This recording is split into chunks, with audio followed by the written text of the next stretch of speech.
Today, an unprecedented threat to humanity looms large.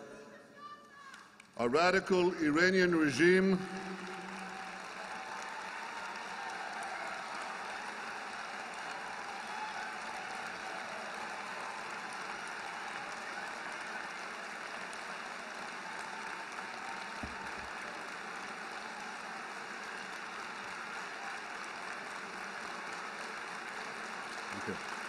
Thank you.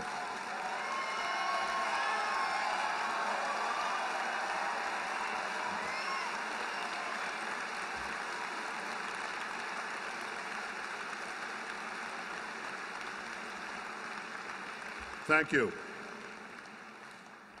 A radical Iranian regime armed with nuclear weapons could bring an end to the era of nuclear peace that the world has enjoyed for the last 65 years. Such a regime could provide nuclear weapons to terrorists. It might even be tempted to use them. And our world would never be the same. Iran's brazen bid to develop nuclear weapons is certainly first and foremost a threat to my country, to Israel. But it's a threat to the entire region. It's a threat to the entire world.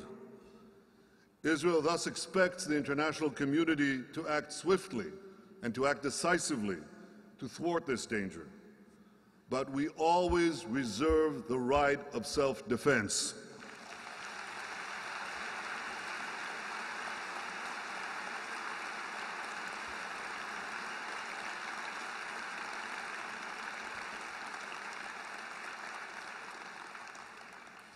And my friends, we have to defend ourselves also against lies and against vilification.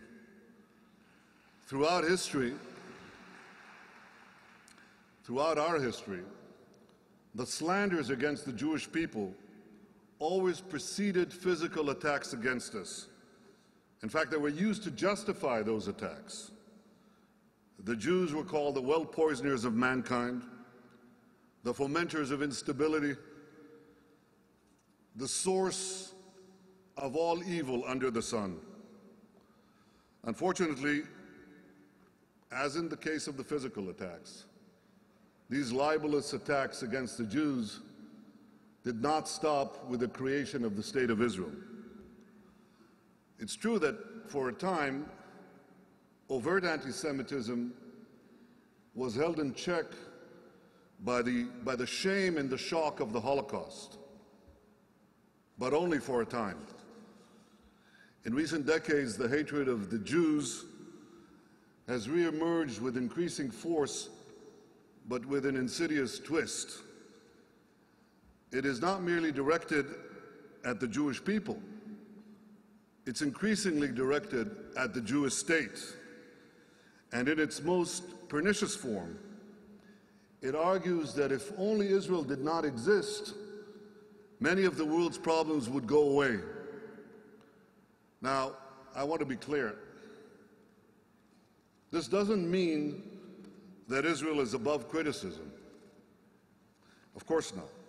Israel, like any democracy, has its imperfections, but we strive to correct them through open debate and through scrutiny. Israel has independent courts, the rule of law, a free press, and a vigorous parliamentary debate. Believe me, it's very vigorous. Well, you've just gone through a week of healthcare voting. In Israel, every week is healthcare week. It doesn't stop. And I know that in this city, members of Congress refer to each other as my distinguished colleague from Wisconsin, the distinguished senator from California. In Israel, members of Knesset don't speak of their distinguished colleagues from Beersheba or Kiryat Shmona. We say, well, you don't want to know what we say. Because in Israel, self-criticism is a way of life, and we also accept that criticism is part and parcel of the conduct of international affairs. But Israel should be judged by the same standards applied to other nations and to other democracies.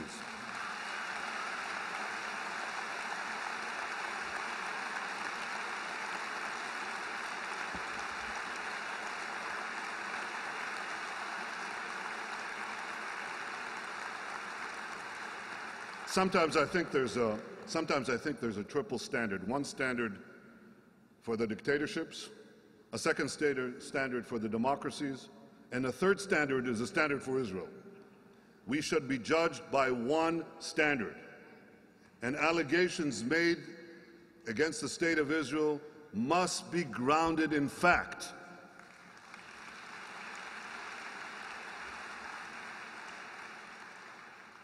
One allegation that is not grounded in fact is the attempt to describe the Jews as foreign colonialists in their own homeland. This is one of the great lies of modern times.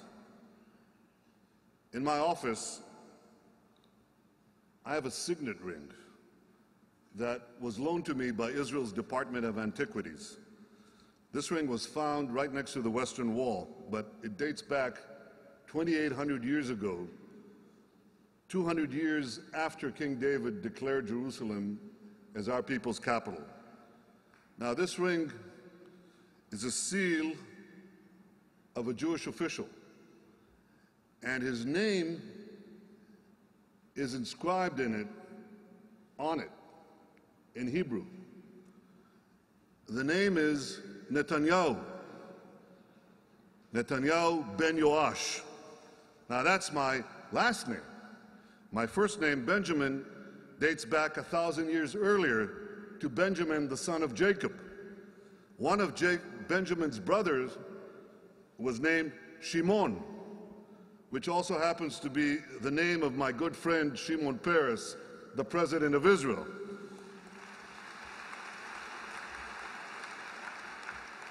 You see, nearly 4,000 years ago, Benjamin, Shimon, and their 10 brothers roamed the hills of Judea.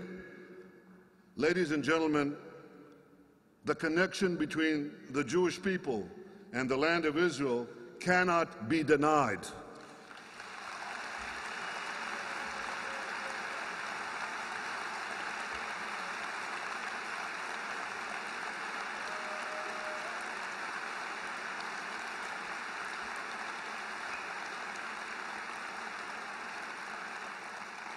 The connection between the Jewish people and Jerusalem cannot be denied.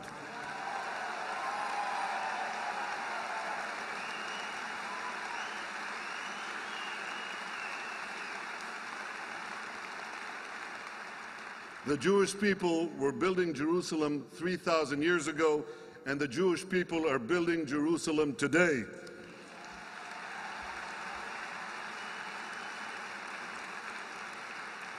Jerusalem is not a settlement, it's our capital.